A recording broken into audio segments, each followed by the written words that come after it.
Okay. And for our next reader, this person, probably our smallest reader of them all, a very, very good friend of mine. It is Mr. Corvus Twig. Hello, can you hear me? I can hear you just fine. Give me a second to pop up my video here. There we go. Oh, yes, that's right. I need to edit the color. Yeah, because I remember this time. and green disappears. Yes. Okay. Just pure blue. Pure blue. Pure blue and No green or red on this light spectrum. seems to have eaten you. Oh no! Don't eat me! Hold on. I've heard a horrible poem that involves 4 and 20 of us in a pie, and it's not good. Don't do that. Okay, hold up. I got this. Can you tell us about yourself whilst I get everything ready on my side? Hold on a second. I'm just gonna... Oh, I got you. I'll move you. No. All right, well, my name is Corvus Twig. I'm an American crow, and I want to facilitate the communication of birds to you human folks. So every time that I stream on my channel, I do a bird of the day, and I tell you about the bird of the day. And there's so many good birds out there, and I'll tell you about all of them. And obviously my favorite birds are corvids, but, you know, I talk about all kinds of birds. And then I also play some games and stuff. And yeah. Would you like to tell us about the poem you're reading today? Oh, well, yes, this is a poem that I decided to write for this, and I wanted it to be kind of a spooky poem. So I basically wrote a kind of short horror story that happens to rhyme. Okay, perfect. You can start when you're ready, and I will start the audio track to go with it. Okay, going now. Through the Northwoods I had traveled, kicked off my boots, the strings unraveled, alone at the cabin for my fall reprieve. Too cold to swim, too warm for ice, the autumn air was crisp and nice. I gazed out the window at the rainbow made of leaves.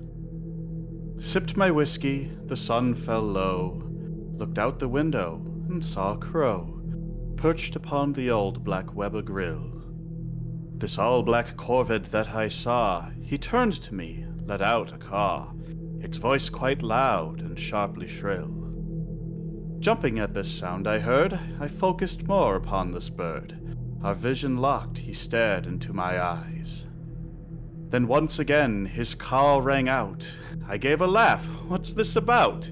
You want some food, or maybe my supplies? Another call came from his beak. Then to my window he did seek. He flew up and settled on the ledge. Now that this crow was close and near, from his eyes I could see fear. His feathers fluffed, he clearly was on edge. Hey, what's the matter, little guy? This was quite odd, I must know why. So I looked past him, out and towards the lake. My gaze went from water to tree, but not a creature did I see. I wasn't sure what kind of move to make. Then the crow turned to his right, and so I traced his line of sight, and saw a figure standing still as stone. It was a man, lanky and tall. He stared ahead, didn't move at all, and it was not a person that I had known.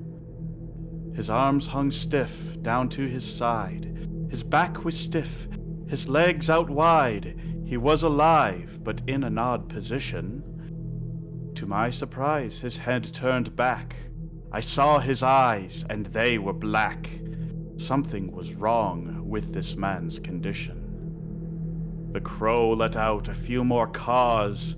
The man's head tilted to hear with pause. His mouth opened wide, his head hung back. Out from his mouth the noises came, a set of caws, they were the same, a perfect imitation of the call came back. From hearing this odd mimicked song, I quickly knew that this was wrong. The bird knew too, and jumped and flew away. I shut the window, locked the door, closed the blinds, got on the floor, and hoped that I would survive this day. Dare I fight? Should I try it? Hell no, I am keeping quiet. I've heard the legends, I know what I face. The man out there was not a person. My peaceful day, he'd surely worsen. He'd take my life and leave without a trace. The creature walked and stayed verbose. The mimicked call was coming close, just repeating the last thing that it heard. The hours passed. I stayed quite silent. Did not want this to be violent. Finally it left, without a single word. This ghastly and pale imitation sought to ruin my short vacation, but I was safe now from this evil stalker. One thing that I sure did know, if it wasn't for that friendly crow, I'd have been taken by that grim skinwalker. And that is my poem. Wow, that was amazing, Twig. That was amazing. Thank you. Chat, can we get some cheers? Like, I saw a lot of cheers. I appreciate the cheers. You're oh awesome my, look at the wall. Oh my gosh, a wall of happy Kyokos. Sounds so good to see. Is there anything you would like to say before we send you on your way? Yeah, come check out my channel and watch my bird of the day. Help me get to 200 followers, and then I can do a slam. All right. Well, thank you very much for being here. Thank you for writing your own original poem as well. Oh, you're welcome. It was fun writing it. Fun reading it. All right. Well, have a good Bye-bye. evening, Mr. Twig. You too.